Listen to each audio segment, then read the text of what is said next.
고민하면서 살아갑니다. 그래서 기쁨을 위해서, 즐거운 일을 위해서 이런저런 많은 것들을 추구하면서 살아갑니다.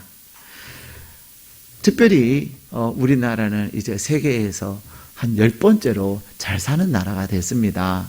그래서 우리나라는 먹는 것에 문제가 없고요. 또 삶에 있어서도 그렇게 어려움이 없습니다. 물론 계속해서 언론에서는 부동산 문제, 집 문제를 이야기하지만 또 집 문제도 또 우리는 웬만큼 해결하면서 살아가고 있습니다. 우리가 조금만 눈높이를 낮추면은 얼마든지 우리에게 기회가 있는 것도 사실입니다. 그런데 그럼에도 불구하고 우리에게는 기쁨을 잃어버리고 있습니다. 맥스 러너라고 하는 미국의 교육학자는 이런 얘기를 합니다. 지금 우리는 과거 어느 때보다도 더 많은 자유를 누리고 또 행동의 제재를 받지 않고 살아가고 있다. 그런데 놀라운 것은, 충격적인 것은 우리가 하고 싶은 것, 가고 싶은 곳, 생각하고 싶은 것을 마음대로 하면서도 기쁨이 없더라라는 것입니다. 이 말은 우리가 자유를 보장받을 때 과연 기쁨도 함께 보장을 받을 수 있느냐라는 문제를 담고 있습니다. 그래서 맥스 러너라고 하는 이 교육학자 또 작가는 그런 이야기를 합니다. 이 시대는 기쁨을 잃어버린 시대다. 더군다나 우리는 코로나19가 지금 이제 만 2년이 다 돼가는 이 시점에서 코로나 블루라고 하는 용어가 생겨서 괜히 우울한 거예요. 괜히 짜증나는 거예요. 기쁨을 잃어버리고 우리는 살아갑니다. 그런데 왜 나는 이런 것도 갖췄고 저런 것도 다 있는데 왜 나에게 기쁨이 없을까? 얼마 전에도 어떤 분이 저를 찾아와서 목사님 도대체 내가 모르겠다는 거예요. 그렇다고 그분이 돈이 없는 것도 아니에요. 그렇다고 그분의 남편이 사회적 지위가 없는 것도 아니에요. 그렇다고 그분이 또 좋은 차도 타고 다녀요. 그런데도 불구하고 정말 안 살고 싶다는 거죠.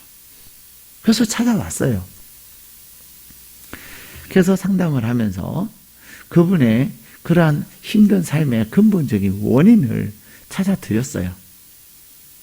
근데 그 근본적인 원인이 뭔지 아세요? 돈이었어요.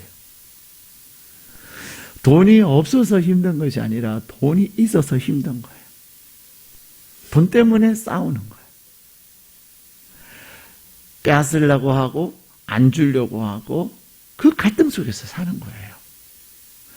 근데 그 돈 때문에 표면적으로는 돈 때문에 싸우는 것 같은데 그 깊은 내면에는 무엇이 있을까요? 우리 주님은 이렇게 말씀하십니다.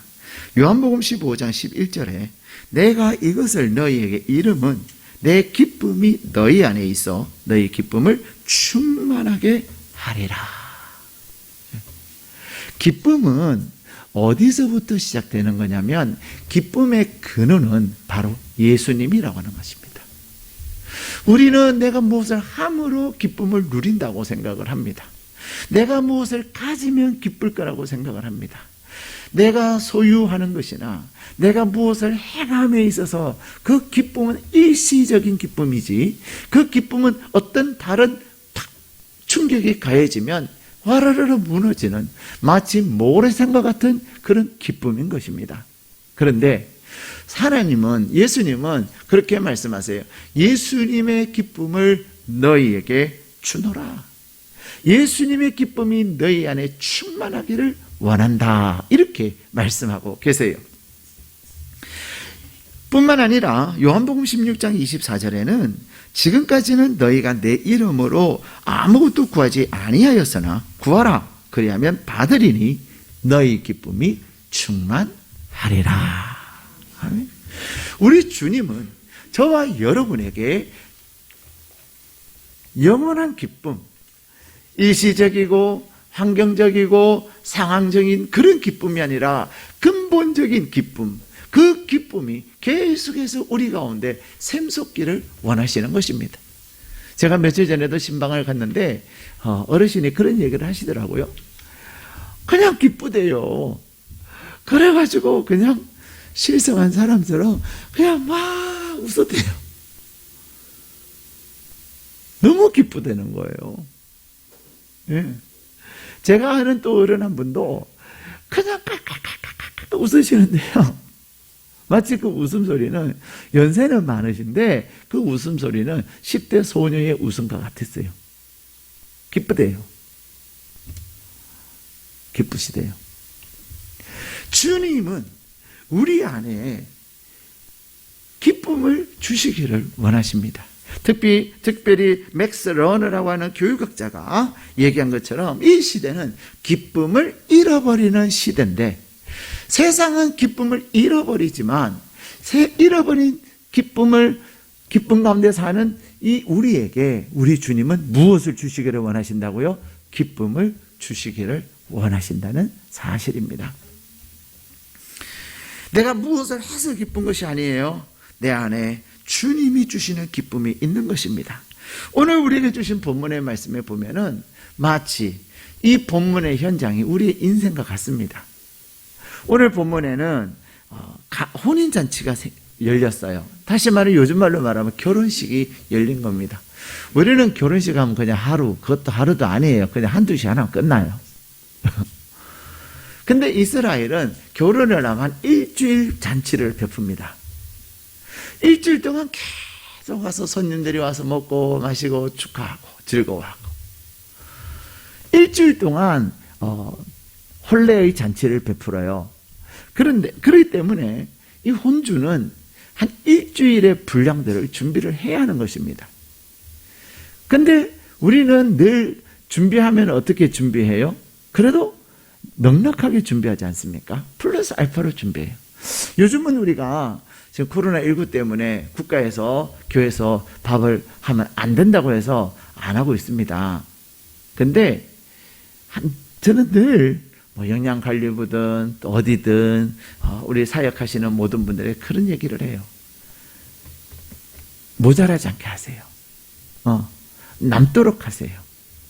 남으면 나누면 되지만 혹여 모자라가지고 한두 사람이라도 그것을 함께 하지 못하면 그 마음의 상함은요, 99명이 즐거워하고 기뻐도 한두 분이 나는 왜 없어? 왜 벌써 다 떨어졌어? 하는 순간 그 슬픔은요, 그 마음의 힘듦은 이루 말할 수가 없는 거예요. 그래서 우리 하나님도 풍성한 하나님. 그래서 우리 하나님이 빌립보서 4장 19절에 그렇게 말씀하시잖아요. 너희의 모든 쓸 것을 풍성하게 채우시리라. 이렇게 우리 하나님이 약속하셨거든요. 그래서 우리도 주님의 교회도, 주님의 몸된 교회도 늘 풍성하게, 풍성하게. 그래서 모든 것을 풍성하게 준비하고 또 하나님의 사람들과 성도들과 나누는 것입니다. 그런데 다 얼마나 오늘 이 잔치에서도 결혼식에서도 많이 준비했겠습니까? 그런데 문제는 생각지도 않는 일이 생겨난 거예요. 그게 무엇입니까? 포도주가 떨어졌다는 겁니다. 우리는 포도주 하면 와인 수준으로 생각하지만 이스라엘 사람들은 마치 물처럼 이 포도주를 마십니다. 독일에는 물처럼 무엇을 마셔요? 맥주를 마셔요. 왜냐하면 이 독일의 물은 굉장히 수질이 좋지 않기 때문에 사람들은 이렇게 굉장히 도수를 낮춰서 물처럼 마십니다.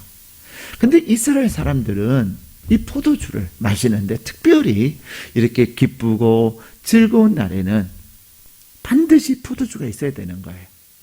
호남 지방에 가면 잔칫날에는 반드시 있어야 되는 게 있어요. 뭐예요? 삼합이라고, 그쵸? 홍어회가 있어야 돼요. 홍어회가 없으면 이 집의 잔치는 잔치가 아닌 거예요. 네. 근데 홍어회를 준비했는데 갑자기 손님들이 너무 많이 오셔서 홍어회가 떨어지면 어떻게 될까요? 오늘 끝났습니다. 이렇게 하고 끝날까요? 가게는 그렇게 할 수 있지만 잔치집에는 그렇게 할 수가 없어요.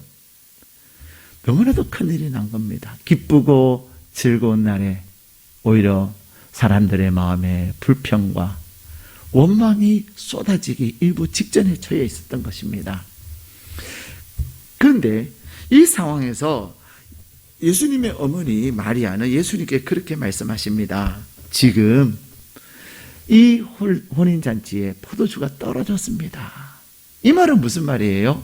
예수님, 비록 어머니는 예수님에게 아들이지만 하나님의 일을 함에 있어서 어머니 또한 예수님에게 부탁을 하고 있다는 겁니다. 요즘 말로 말하면 뭐 하고 있는 거예요? 기도하고 있다는 것입니다. 사랑하는 여러분, 그때 주님은 아직 내 때가 이르지 않았습니다라고 말씀하시면서도 어머니는 이제 그 얘기를 하시고 종들을 불러다가 예수님이 하라는 대로 하시게 이렇게 얘기한 거예요. 우리는 정말로 생각지도 못한 그런 일들이 참 많이 일어납니다.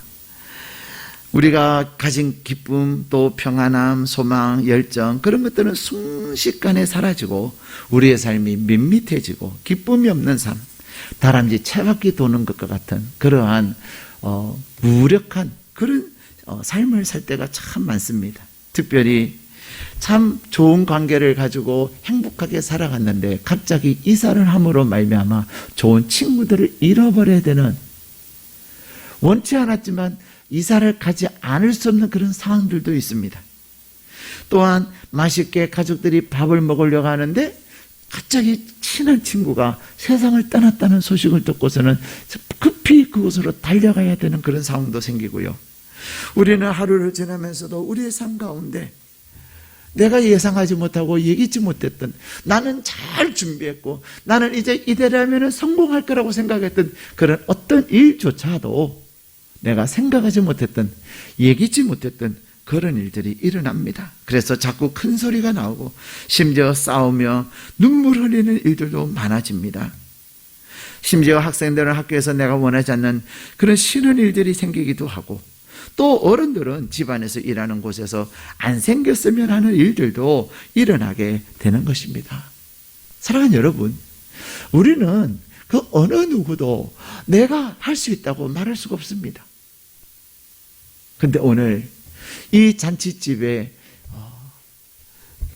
잘 준비된 포도주가 생각지 않은 많은 사람들로 인하여서 포도주가 떨어짐으로 말미암아 기쁨의 자리가 슬픔의 자리, 원망의 자리로 되기 일부 직전에 처해 있는 것입니다.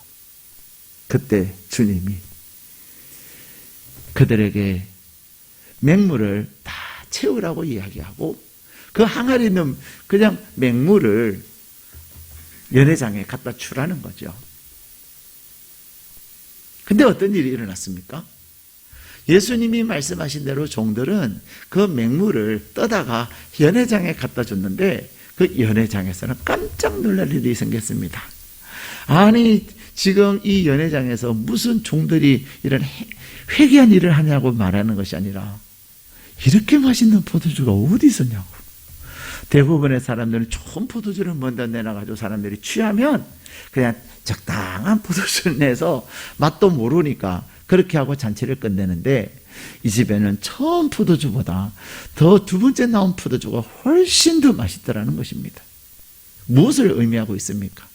내가 만든, 내가 이루어가고 있는 나의 인생도 웬만큼 우리는 할 수 있을는지 몰라도 우리 주님이 나를 통해서 이끌어가는 나의 인생은 내가 만들어가는 인생과는 비교할 수 없는 인생을 하나님이 만들어가고 있다는 사실을 꼭 기억하셔야 합니다. 나는 내 나름대로 최선을 다했고 내가 밤잠 자지 않고 열심히 해서 준비했는데 그 결과가 생각지도 못했던 그런 일들이 일어나는 것입니다. 얼마 전에 제가 새벽에도 말씀드렸는데 학생이 열심히 시험 공부해가지고 시험 공부해가지고 시험을 치러 갔어요. 근데 갑자기 1교시만 좀 배가 아파가지고요, 잠깐 보건실에 가가지고 이제 1교시는 빨리빨리 해가지고 시간이 남으니까 보건실에 가서 잠깐 누워있다가 다시 올라가 그랬는데 보건실에 가니까 이제 체온을 잴 거 아니에요? 근데 체온이요 38도가 된 거예요. 우리는 38도가 되면 모든 기관들은 어떻게 하죠? 분리를 시킵니다. 그리고 바로 코로나 검사를 받아오라고 합니다. 나 시험 치게 해주세요. 내가 혼자서 보면 되잖아요. 가세요. 어떤 이야기도 어떤 강청도 이루어지지 않더라는 거예요. 그래서 2교시, 3교시 시험을 못 본 거죠. 저는 그 이야기를 들으면서 참 우리 인생이 그렇지. 예? 우리의 인생이 그렇지. 그래서 우리는 우리의 인생을 향하여 그 어느 누구도 자신할 수 없어요. 그래도 참 나중에 들은 얘기지만 다행스러운 것은 이제 그 학생이 못 친 2교시, 3교시 성적은 이제 그러한 특별한 상황에 의해서 발생된 성적은 또 따로 처리하는 기준이 있대요.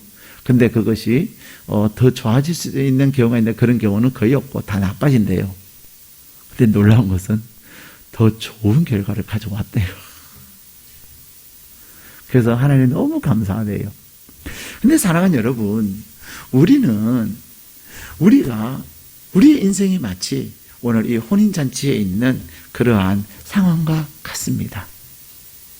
그러기에 주님은 우리에게 일어나는 내가 생각하지 못했고 예상하지 못했던 그 일을 위해서 우리 주님이 우리의 삶의 현장에 찾아오시는 것입니다. 오늘 본문의 말씀에 보면 이렇게 말씀하고 있습니다. 이 혼주는 예수님을 초청했다. 여러분의 삶에 예수님을 초청할 수 있기를 바랍니다. 여러분의 삶에 그 기쁜 일이든 슬픈 일이든 어떤 상황에서도 여러분이 예수님을 초청했을 때 예수님께서 우리의 삶에 더 놀라운 일을 행하시는 줄로 믿습니다. 세계적인 대문호 해밍웨이와 그리고 또한 톨스토이라고 하는 두 사람이 있습니다. 해밍웨이는 노인과 바다라는 작품을 통해서 노벨 문학상을 받은 아주 훌륭한 문학에 있어서는 너무나도 대단한 사람이었습니다. 해밍웨이는 또 노인과 바다뿐만 아니라 누구를 위하여 종을 울리나, 그 작품을 통해서도 사람들에게 많은 감동을 줬는데, 이 해밍웨이는요 어려서부터 삶의 기쁨이 있는 것이라면 어떤 일이든지 하는 사람이었어요. 그래서 그는 인생의 기쁨을 위해서 신문 기자로도 일을 했고, 또 1차 세계대전 때는 앰뷸런스 운전사로도 일을 했습니다. 또한 스페인 내전에서는 지원병으로 가담해가지고 전쟁에 실제로 참여하기도 했고요. 세상의 철학자나 또 많은 정치가들과 함께 기쁨에 대한, 인생의 기쁨에 대한 이야기를 나누며 기쁨을 추구해 왔습니다. 그래서 그는 스스로 그렇게 자신을 이야기합니다. 나는 기쁨을 추구하고 살아가는 사람이다. 그런데 중요한 것은 그가 그토록 기쁨을 찾고 기쁨을 찾았는데 그는 기쁨에 그에게 어떤 것에서도 만족을 얻을 수가 없었다는 것입니다. 해밍웨이의 전기를 쓴 카를로스 베이커라고 하는 사람은 해밍웨이 전기에서 그런 이야기를 씁니다.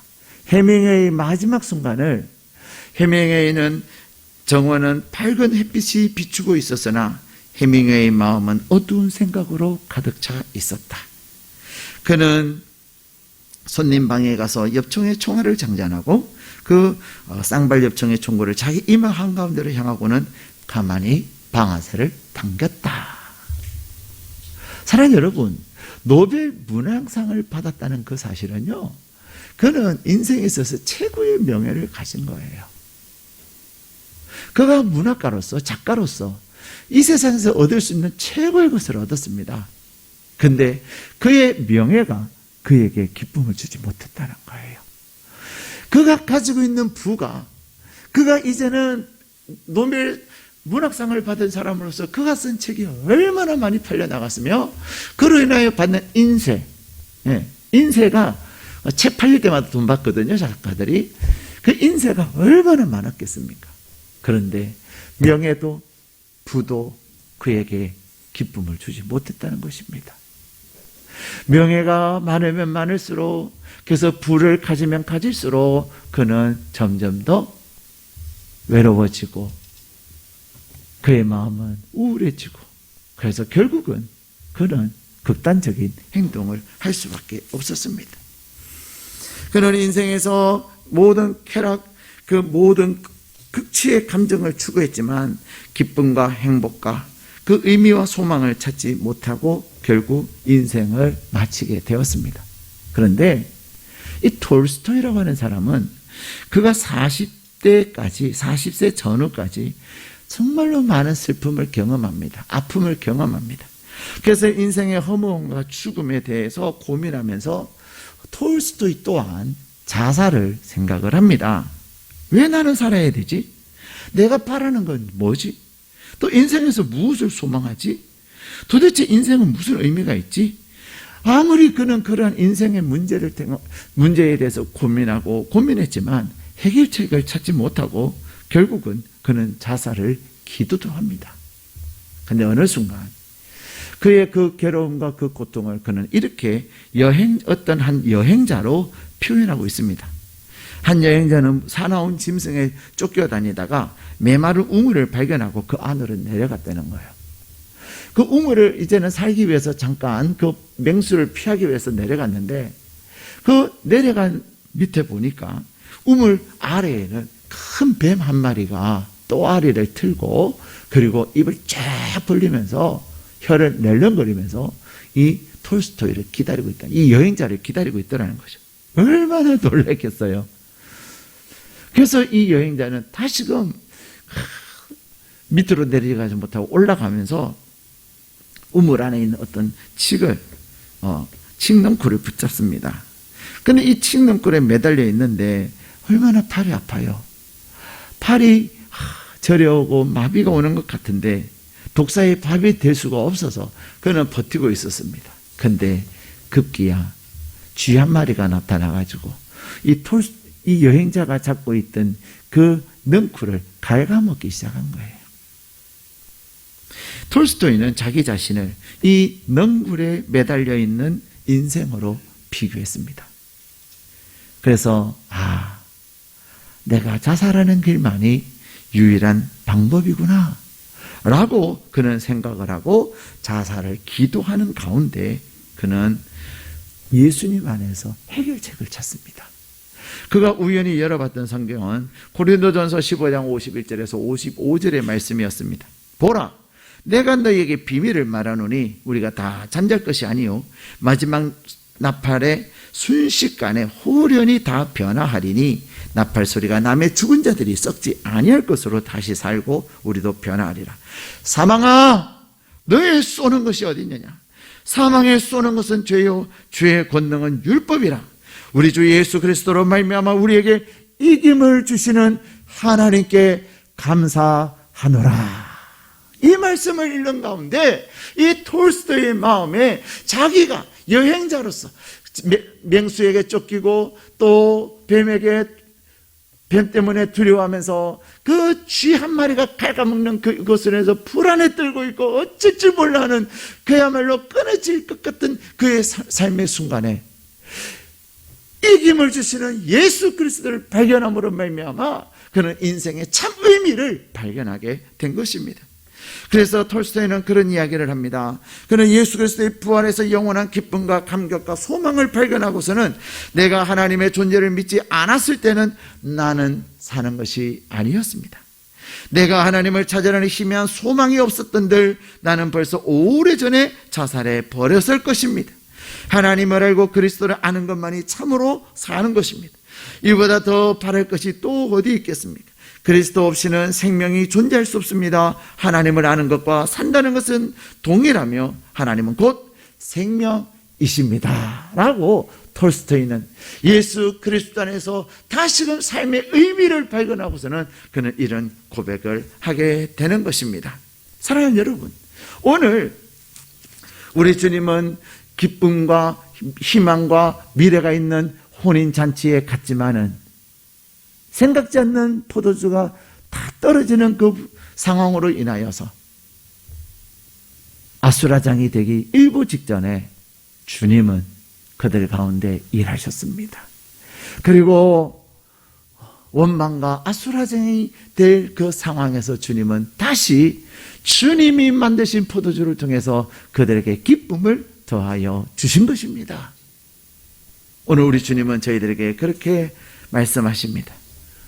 우리가, 여러분은 무엇 때문에 지금 상실의 아픔을 가지고 있습니까?